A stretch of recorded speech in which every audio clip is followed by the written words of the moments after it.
이 시간 자리에서 일어나셔서 하나님의 말씀 함께 읽겠습니다. 우리가 하나님의 말씀 갈라디아서 4장 6절의 말씀입니다.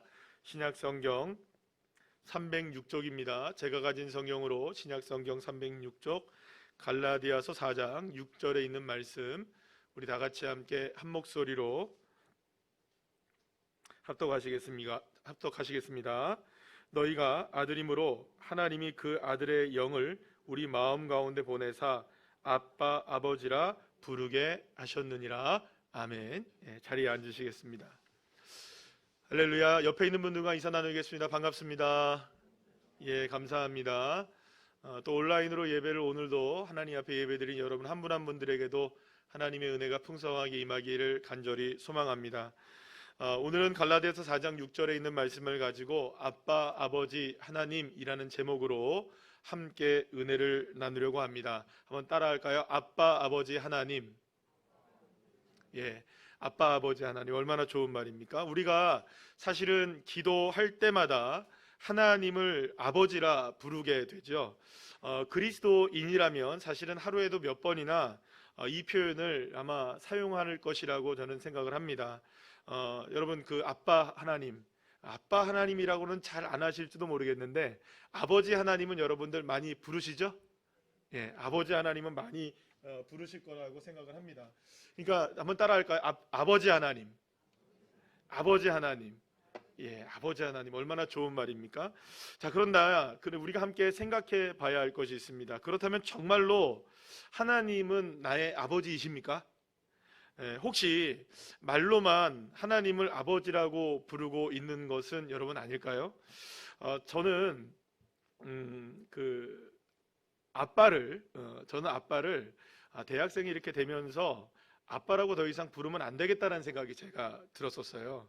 왜냐하면 그 아빠라고 부르면 이제는 성인이 되었으니까 이제는 아빠라는 이 말보다는 그래도 이 아버지라는 표현이 더 좋지 않을까? 그런 생각을 하게 되었어요.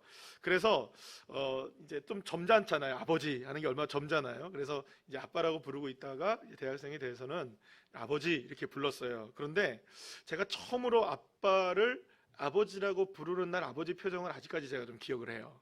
그게 뭐냐 하면 평소에 원래 저희 아버님이 좀 무뚝뚝하시기도 하셨고, 경상도 사나이시라 무뚝뚝하시기도 하셨고, 그렇게 크게 말이 많으신 분도 아니십니다. 근데 왠지 모르게 그날따라 더 무뚝뚝해지신 것 같아요. 이 표정이 탁탁 굳어지신 것 같으셨어요. 왜 그랬을까 하는 생각을 해보면은 제가 막내 아닙니까?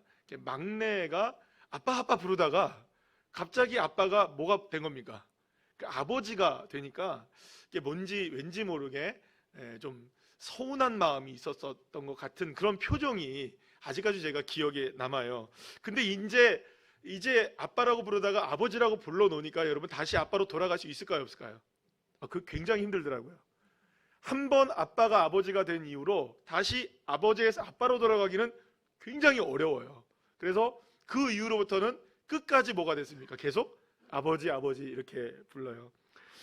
물론 몇 해 전에 하나님께로 먼저 아버지께서 이제 돌아가신 이후로 이제 가끔 그런 생각을 하게 됩니다. 가끔 그런 생각 한 번씩 하게 되는데 어떤 생각을 하게 되냐면 마지막 돌아가실 때 저는 이제 임종을 제가 지키지 못했었으니까 자주 뵙지도 못했었으니까 좀 안타까운 마음이 있는데 아빠라고 한번 불러봤으면은 아버지가 좀 좋아하시지 않았을까? 막내가 그래도 다 큰 막내지만 그래도 아버지한테 아빠 이렇게 한 번쯤 이렇게 불러봤으면 어땠을까라는 그런 생각을 하게 됩니다. 왠지 모르게 여러분 아버지보다는 그래도 아빠가 훨씬 더 친근한 표현이라는 것은 분명하지 않습니까? 그리고 생각하면 여러분 제 딸이 저에게 갑자기 아버지 그러면 저는 긴장할 것 같아요. 아빠 맨날 이렇게 부르다가 갑자기 아버지 그러면은 얼마나 긴장하겠습니까? 여러분, 그런데요, 성경은 하나님을 아버지라고 표현하면서도 단순히 아버지라고만 표현하지 않고 오늘 본문에서 보면은 그냥 아버지가 아니라 어떤 아버지라고 부릅니까? 아빠, 아버지라고 분명히 표현하고 있어요. 그러니까 하나님은 우리에게 아버지 하나님 이렇게 표현이 되기도 하지만 하나님을 아빠 하나님 이렇게 부를 수 있다는 겁니다.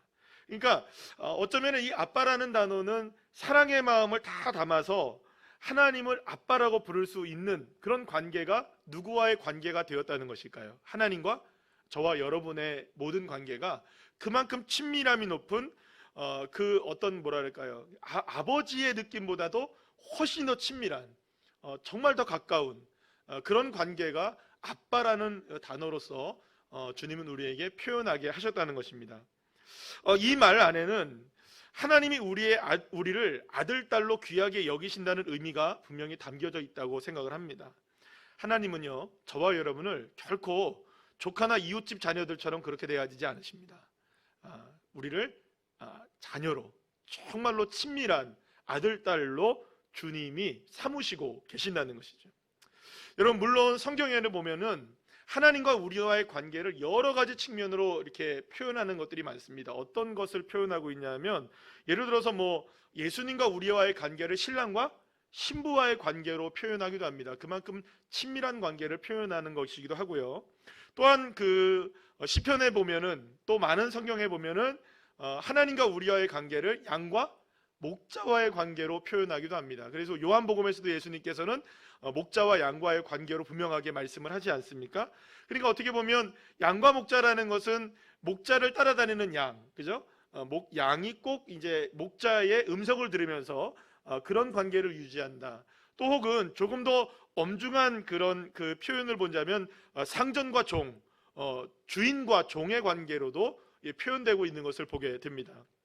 그러나 그 많은 표현들 가운데, 그러니까 하나님과 저와 여러분, 우리와의 관계를 표현하는 많은 표현들 가운데 사실은 가장 좋은 표현이 뭘까라고 생각해 보면 많은 표현들 중에 아빠, 아버지, 하나님을 우리가 누구라고 부를 수 있는 겁니까? 아빠라고 부를 수 있다는 것. 바울은 여러분 에베소서 1장 5절 말씀 우리 다 같이 한번 읽어보겠습니다. 시작. 그 기쁘신 뜻대로 우리를 예정하사 예수 그리스도로 말미암아 자기의 아들들이 되게 하셨으니. 할렐루야. 하나님은 지금 저와 여러분을 내 아들아, 내 딸들아 이렇게 부르시고 계신다는 거예요. 에베소 교회 성도들만을 향해서 그렇게 부르시는 것이 아니라 저와 여러분 모두를 향해서도 내 아들아, 내 딸들아 이렇게 부르신다는 것이죠. 그러니까 여러분, 저와 여러분을 부르실 때 아들과 딸로 저와 여러분을 자녀로 부르시고 있다는 사실은 놀라운 은혜입니다. 자, 그런데 여러분, 여기서 말하는 이 아들이라는 말의 뜻에는요, 법적인 아들을 뜻하는 의미가 담겨져 있어요. 여러분, 법적인 아들은 뭘까요? 이거는 법적으로 아들이 됐다는 이야기를 말해요. 그러면 여러분, 이것을 우리가 다른 말로 표현하면 양자라는 말로 표현합니다. 따라합시다. 양자. 자, 하나님은 우리를 향해 너희는 내 양아들이다, 양자다 이렇게 말씀하고 계시는 것이죠. 자, 그런데 여러분 이렇게 생각할 수 있어요. 아니, 우리를 아빠, 아버지라고 부르셨으면 우리를 친아들로 삼으실 것이지 왜 법적인 아들로 삼으시냐, 왜 양자로 삼으시냐 이렇게 생각할 수도 있는데요, 여기에는 아주 깊고 깊은 정말 말로 다 표현할 수 없는 아주 오래된 스토리가 여기 안에 숨겨져 있기 때문이에요. 무엇보다 여러분 중요한 것은 이 양자가 그냥 양자가 아니라, 한번 따라할까요? 상속자라는 의미를 가지고 있다는 거예요. 중요한 것이죠. 상속자. 왜 상속자라는 여러분은 무엇입니까? 모든 것을 다 받는 거예요. 그냥 양자가 아니에요, 여러분. 그냥 어떻게 하다 보니까 양자로 그냥 입적해서 살아가는 정도가 아니라, 그냥 양자가 아니라 하나님이 내 아버지인데 그 아버지가 가지고 계신 모든 것들을 다 상속받을 수 있는 존재로서의 아들이 되었다는 거예요. 그런데 여러분, 처음부터 잠깐 말씀드린 것처럼 여기는 깊은 사연이 있어요. 왜 우리가 양자가 되었느냐? 사실은 원래는 우리가 양자가 아니었어요. 양자가 아니었는데 정말로 하나님의 자녀들로 우리가 만들어졌는데, 먼저 우리 성경을 한번 찾아보시죠. 창세기 1장 26절에서 27절 말씀 우리 다 같이 한번 읽어보겠습니다. 시작. 하나님이 이르시되 우리의 형상을 따라 우리의 모양대로 우리가 사람을 만들고 그들로 바다의 물고기와 하늘의 새와 가축과 온 땅과 땅에 기는 모든 것을 다스리게 하자 하시고, 하나님이 자기 형상 곧 하나님의 형상대로 사람을 창조하시되 남자와 여자를 창조하시고. 자, 여기서 형상이라는 말은요, 단지 모양만을 뜻하는 단어가 아닙니다. 이것은 어떤 뜻을 가지고 있냐면, 따라합시다. 성품, 인격을 모두가 담아서 우리를 똑같은 형상으로 주님이 만드셨다는 거예요. 그래서 여러분, 이 성경의 구절에 72인형 헬라어 성경이 있는데요, 여기에 보면 이 형상을 어떤 단어로 표현하고 있냐면 아이콘이라는 단어로 표현하고 있어요. 여러분들 아이콘 아시죠? 뭐 요즘에는 아이콘이라는 말을 안 쓰고 이모티콘 뭐 이런 말 쓰는데 그건 좀 다른 거긴 하지만, 아이콘을 딱 누르면 뭐가 나옵니까 여러분? 다른 걸로 딱 들어가잖아요. 원래 걸로 들어가잖아요. 마찬가지예요. 거기서 아이콘이라는 말이 나온 거예요. 영어의 아이콘이 나왔는데요, 다시 말하면 이겁니다. 우리는 하나님의 판박이라는 거예요. 하나님의 아이콘들이라는 겁니다. 우리가 하나님의 형상으로 지음받았다는 것은 하나님의 완전한 자녀됨으로 지음을 받았다는 것을 의미해요. 그러니까 아이콘을 클릭하면 본래의 의미가 드러나게 되는 것처럼 저와 여러분을 클릭하면 하나님의 형상이 드러나는 거예요. 이렇게 창조가 된 것이 인간입니다. 그런데 안타깝게도 이 놀라운 하나님과의 관계, 완전하게 하나님을 닮은 이 관계가 하나님과 상관없는 인생으로 전락해버리게 됩니다. 왜 그렇습니까? 그것은 바로 아담과 하와의 범죄 때문인 것이죠. 형상은 남았으나 껍데기만 남은 형상이 된 것이죠. 알맹이가 없는 형상. 하나님의 형상으로 지음받았지만 하나님과는 상관없는 인생으로 이렇게 나락으로 떨어지게 된 것은 바로 이 아담과 하와의 이 죄 때문이었던 것이죠. 그래서 하나님은 이걸 가장 안타깝게 생각하신 겁니다. 그래서 이 관계를 회복시키기 위해서 누구를 보내셨느냐? 그러니까 원래의 자녀됨을 회복하기 위해서, 원래 자녀가 아니었던 거예요. 이제 원래 자녀였다가 자녀가 아니게 된 것이죠. 그런데 다시금 이 자녀가 아니라고 선언한 자녀를 다시금 법적으로 내 자녀로 만들게 된 것이죠. 예, 여러분, 이거는 단순한 양자가 아니라 한번 자녀가 되지 않았다가 다시금 자녀로 입적시킨 거기 때문에 그런 의미에서의 양자라는 의미가 된다는 것이죠. 그래서 누구를 보내주신 건가요? 예수 그리스도를 저와 여러분에게 보내주셔서 우리의 모든 죄와 허물을 용서해 주시고 하나님과의 깨어진 관계를 회복시켜 주심으로 말미암아 저와 여러분이 하나님의 자녀가 되는 권세를 누릴 수 있도록, 할렐루야, 저와 여러분 이렇게 하나님의 자녀가 되게 된 것입니다. 하나님을 인정하지 않고 스스로 주인 되어 사는 것이 죄인 줄 알고 살아갔던 우리의 삶을 예수 그리스도의 십자가의 보혈로 용서하시고 우리가 돌이켜 하나님의 자녀가 될 수 있도록 은혜를 베풀어 주셨다는 것이죠. 자, 그렇다면 저와 여러분이 하나님의 자녀가 될 수 있는 유일한 길은 누구에게 있습니까? 예수 그리스도의 보혈. 믿으십니까? 주님의 보혈, 능력이 있도다. 주의 피 믿으오. 할렐루야. 주 예수 그리스도의 보혈, 주 예수 그리스도의 그 피의 능력이 저와 여러분을 자녀되게 하시는 하나님의 축복을 누리게 하시는 줄로 여러분 믿으시길 바랍니다. 자, 이렇게 하나님의 자녀가 된 사람들에게는 하나님의 법적인 자녀, 곧 양자의 신분으로 우리의 모든 것들을 회복시켜 주신 겁니다. 하나님의 모든 좋은 것들을 함께 나누는 자녀로서 우리를 삼아 주셨다는 거예요. 더 이상 하나님과 관계없는 그런 존재가 아니라 천지를 주관하고 계시는 하나님이 나의, 따라합시다, 아빠 아버지. 믿습니까? 천지를 주관하고 계시는 하나님이 나의 누구시다? 아빠 아버지시다.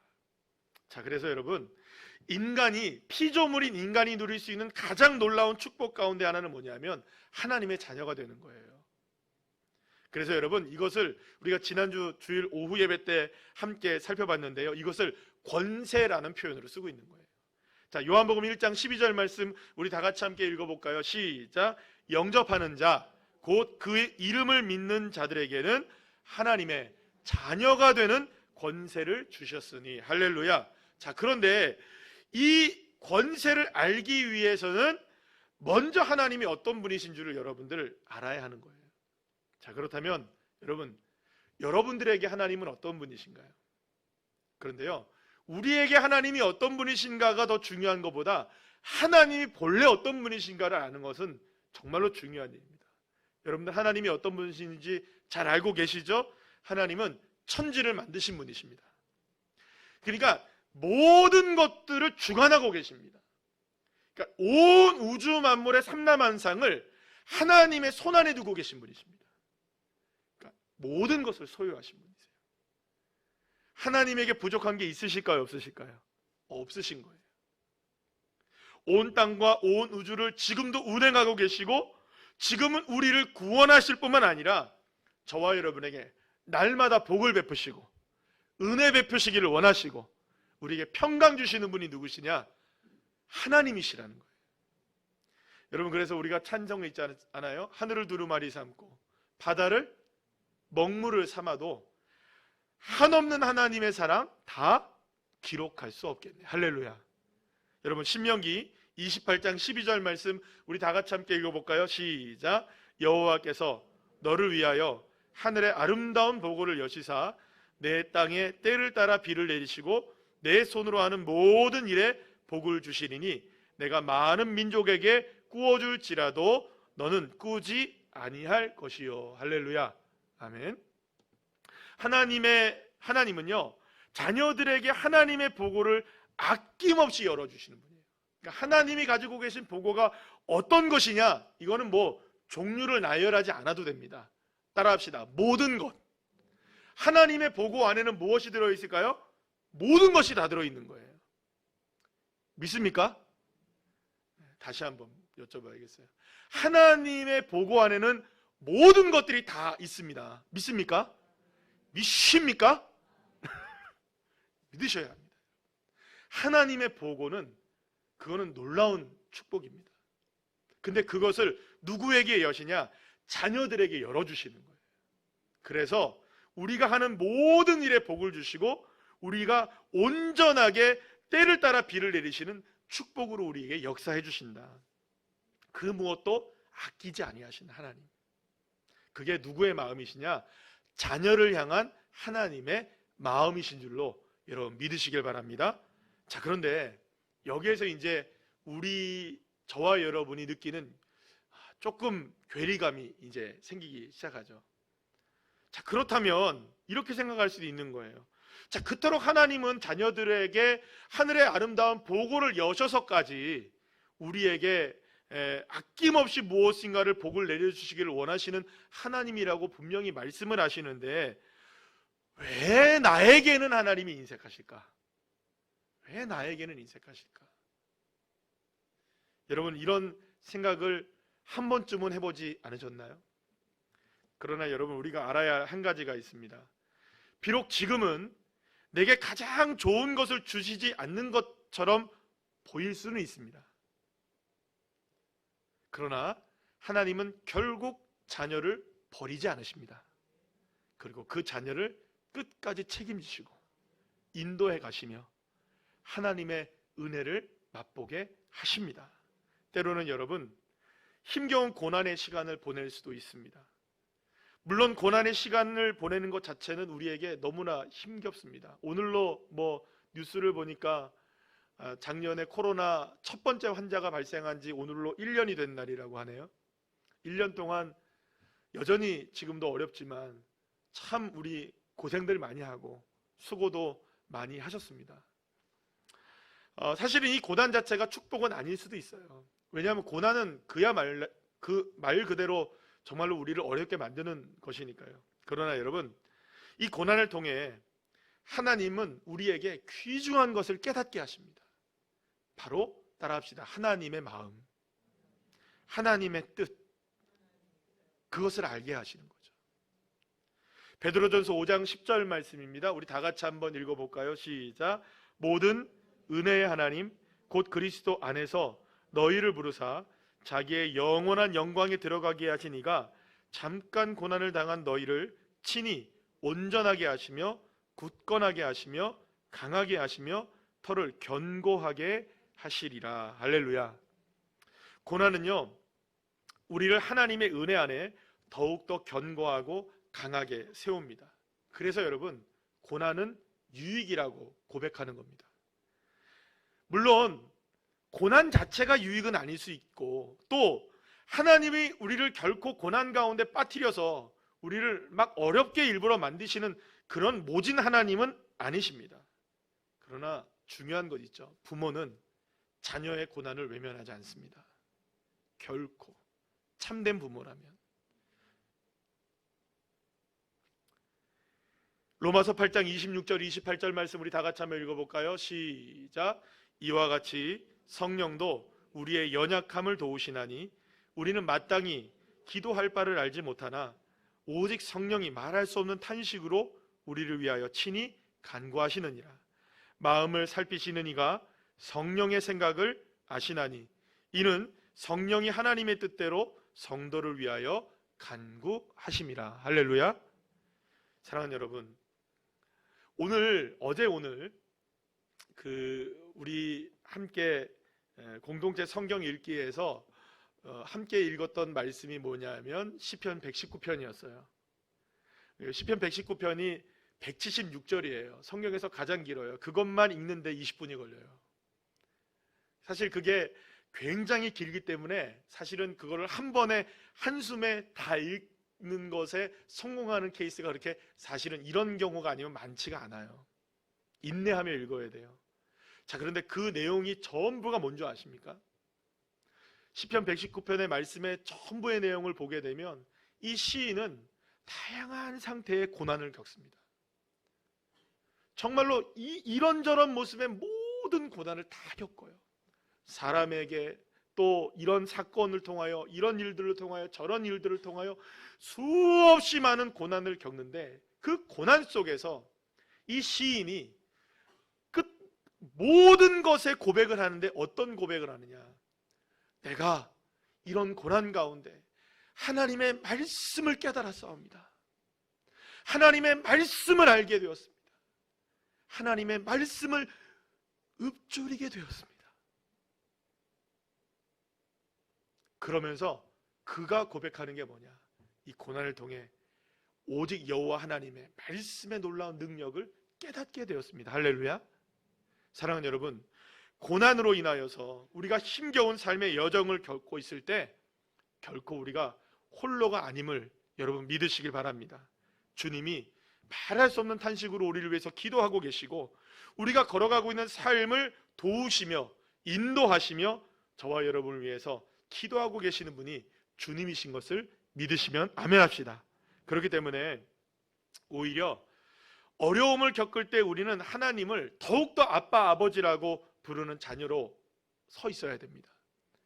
여러분, 딱 이렇게 이제 우리가 하는 거예요. 고난이 딱 다가온다, 어떤 문제가 다가온다, 그러면 더 누굴 불러야 됩니까? 아버지 하나님 좋습니다. 너무 좋아요. 그러나 조금 애교를 좀 하시죠. 네. 아빠 하나님. 시작. 예, 그렇죠. 물론 근엄하게 아버지 이거 좋습니다. 나쁜 거 아닙니다. 그러나 정말로 도움이 필요하실 때, 정말로 우리가 간절할 때는 정말 주님을 향해 아빠라고 외칠 수 있어야 되는 거예요. 그냥 아빠가 나오지 않겠죠? 그만큼 친밀하셔야 되는 거예요. 주님과 친밀함이 우리에게 놀라운 은혜가 될 줄로 믿으시면 아멘 합시다. 그렇기 때문에 여러분, 어떠한 순간에서도 우리는 하나님의 자녀로서의 정체성을 더욱더 분명히 해야 되는 거예요. 오히려 고난을 당할 때, 어려운 일을 당할 때 우리가 더욱더 내가 누구인가? 나는 하나님의 자녀지. 나는 이렇게 살 사람이 아니지. 하나님의 자녀의 권세를 누릴 사람이지. 아빠 하나님, 아버지 하나님. 할렐루야. 자, 마태복음 5장 48절 말씀 우리 다 같이 한번 읽어보겠습니다. 시작. 그러므로 하늘에 계신 너희 아버지의 온전하신과 같이 너희도 온전하라. 할렐루야. 그래서 여러분, 저와 여러분이 하나님과의 친밀함을 유지하고 하나님을 아빠라고 부르고 아버지라고 부르려면 그 무엇보다 중요한 게 있어요. 아버지의 온전하신 것 같이 너희도 온전해야 된다. 여러분, 물론 우리가 어떻게 하나님과 같이 완벽할 수 있겠습니까? 그러나 우리가 어떤 상황 속에서라도 하나님의 형상을 닮은 자녀가 되기 위해 온전하게 힘쓰고 애쓸 때 하나님은 저와 여러분에게 은혜를 베풀어 주십니다. 그리고 도와주십니다.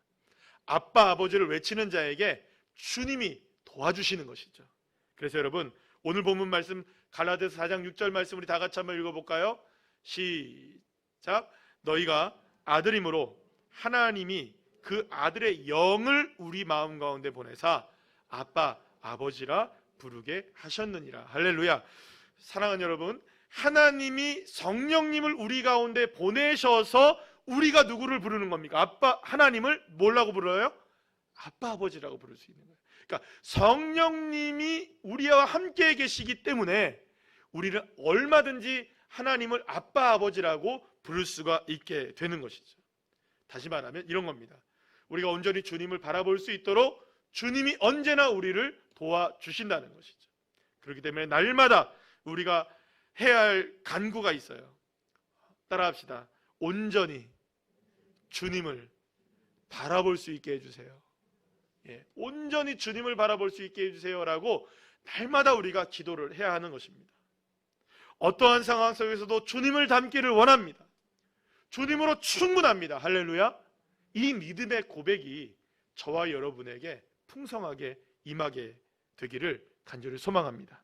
자, 그리고 여러분, 저와 여러분이 하나님을 아빠 아버지라고 부를 때마다, 그렇게 자녀가 하나님을 부르게 될 때마다 하나님은 저와 여러분을 향해, 따라합시다, 기쁨을 이기지 못하여 하신다. 스바냐 3장 16절 17절 말씀에 보면 그 말씀이 나오죠. 그죠? 하나님이 우리를 기쁨을 이기지 못하시는 거예요. 그리고 잠잠히 우리를 어떻게 하신다고요? 사랑하시는 그 마음으로 역사해 주시는 것이죠. 우리에게 은혜를 베풀어 주시고 복을 주시고 평강 주시는 나의 아빠 아버지 하나님이 되어 주실 줄로 믿습니다. 그래서 여러분, 우리의 삶에 쓰여진 많은 죄와 같은 일들이 있잖아요. 저와 여러분의 삶에 우리가 하나님을 아빠 아버지라고 고백할 때마다 죄 대신 화관을, 아멘이십니까? 근심 대신 희락을 믿으십니까? 저와 여러분에게 기쁨을 더하시는 거예요. 그래서 오늘 우리가 이 시간 이후로 더 하나님을 아빠 아버지라고 부르며 나아갈 때마다 하나님의 놀라운 은혜와 사랑을 더욱더 크게 경험하는 귀한 자녀들 한 분 한 분들 되시기를 간절히 축원합니다.